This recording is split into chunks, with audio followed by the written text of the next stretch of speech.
I will just explain article from Iconics, which is you're 16, you're beautiful, and you're a mother. In the book Critical Thinking, Reading and Writing, located on page 48. Okay, let's learn about critical thinking. What is critical reading? Critical reading means going beyond just understanding the words. It means asking questions, finding the writer's main point or thesis, and then noticing argument or evidence.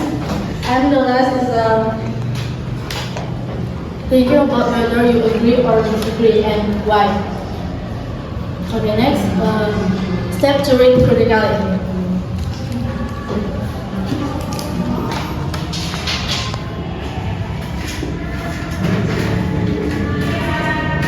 First, reviewing.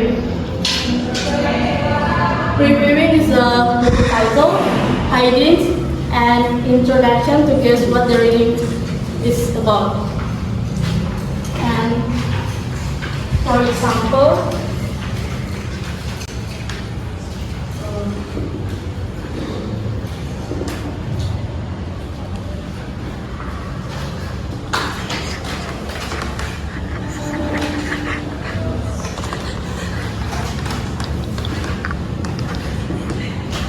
the title, should 16-year-olds be allowed to vote? And the prediction, the article might argue that teenagers are mature enough to vote. And next is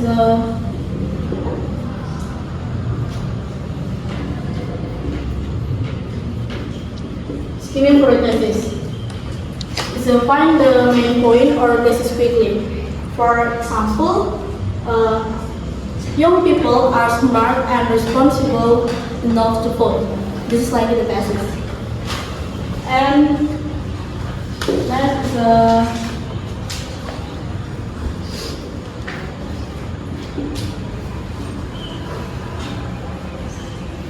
reading with a pencil. First, underlining. What it is? It's draw a line under important parts, important words, phrases, or sentences. And the purpose is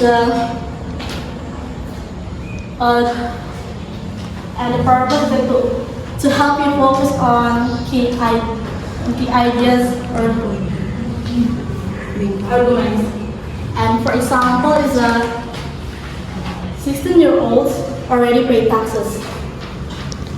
Underline this because it's evidence for letting 16-year-olds vote. And second is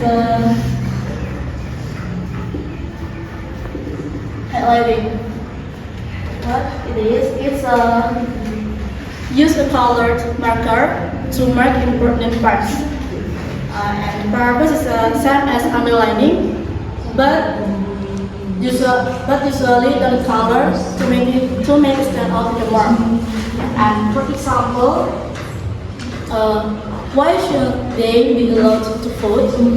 This is the main argument or question she raises. And the third is annotating. Write a small notes or comments in the margin. And the purpose is to ask questions and then respond to the author or summarize ideas. And for example,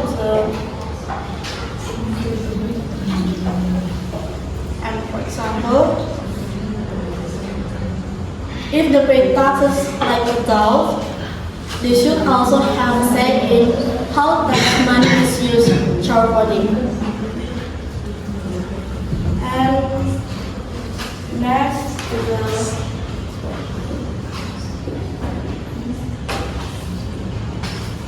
this the form that means looking for cause and effect or logical flow in the writer sense.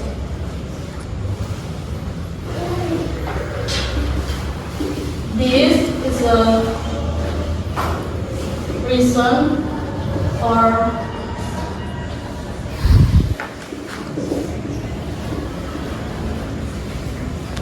this is a reason or evidence. Therefore, is a leads to, and that is a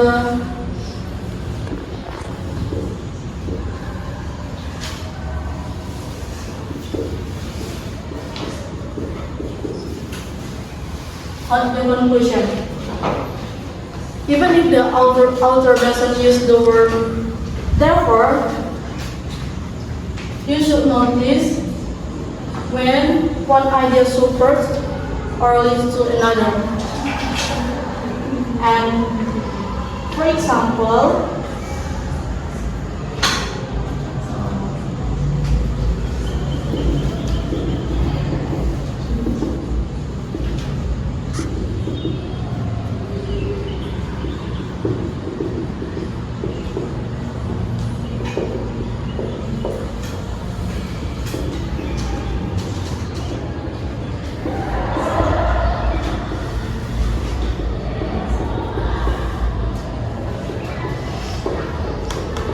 example, 16-year-olds pay taxes and drive cars is a this, and therefore they should be allowed to vote is a that. Okay. And next, the first, second, and third thoughts. What it is a way to move from vibration to deep thinking when reading something. And think of it as three levels of thought. First thought or immediate reaction. You first has respond. Usually emotional or instinctive. And for example, I totally agree with this article. Teenagers should vote. And next, the second thought or pause and reflect. You slow down and think more careful. You consider other opinions. And for example, but some things might not be major enough. Would they really make informed choices? And the last is the third thought or critical thinking. Now you analyze and evaluate both sides. You ask deeper questions and you check for evidence. For example, there are data about how teens perform in voting countries. Are adults always more informed than 16-year-olds? And the last is summarizing and paraphrasing. Summarizing is write the main point in your own words briefly. And for example, in the original text, if 16-year-olds can be charged to drive cars, work jobs, and pay taxes, then they should be charged to vote, especially if they pass a civic test. And in the summarize, comments argues that teens who take on adult responsibilities should also have a right to vote. And the last is paraphrasing. Paraphrasing is the reword a specific sentence in your own words. And for example, in the original text, is a 16-year-olds already pay taxes. And in the paraphrase, Teens at age 16 are already giving money to the government through taxes. Okay, that's all for me. Thank you.